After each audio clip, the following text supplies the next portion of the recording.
What's going on, guys? So this video is obviously directed at fellow Dallas Cowboys fans, but also people that play fantasy football. You're going to want to listen to all this.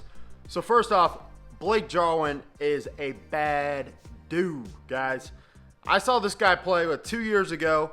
He wasn't the starter. I think it was the first year that Jason Witten retired, and we went with Jeff Swaim as starting tight end, but it was tight end by committee.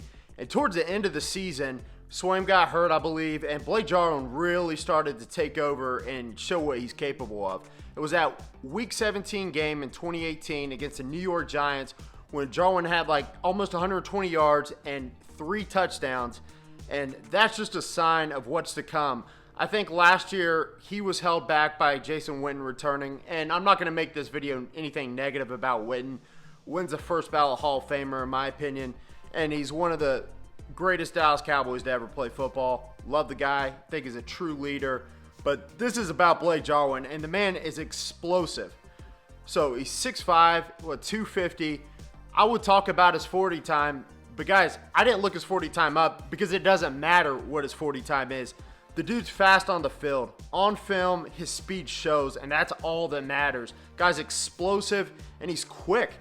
And in open field, man, you do not want to tackle this guy in open field if you can even catch up to him.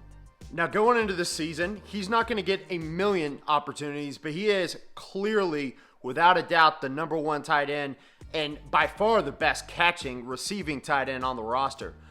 When you got guys like Zeke and Tony Pollard, who's also going to be able to eat, but then you got 3 potential 1,000-yard wide receivers, and I'll say at least 2. CD Lamb might not have 1,000 yards his first season, but he definitely has that kind of upside.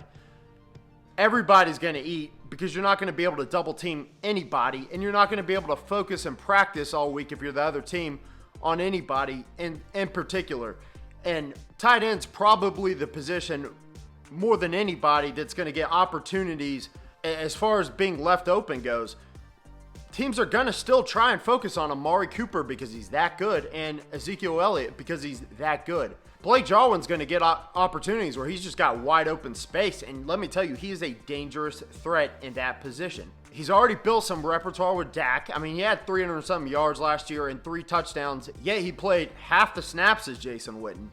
So I think once this guy gets some more opportunities, he's really going to stand out.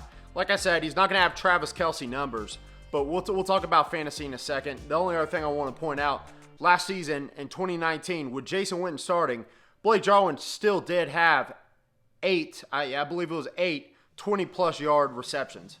So definitely a guy you want to look out for. If you're a fantasy football owner, and I love playing fantasy football, and I love drafting Cowboys guys because I'm a Cowboys fan, and sometimes you can get guys that you know about a little earlier when they play for your team and you know a little more about them going into the season.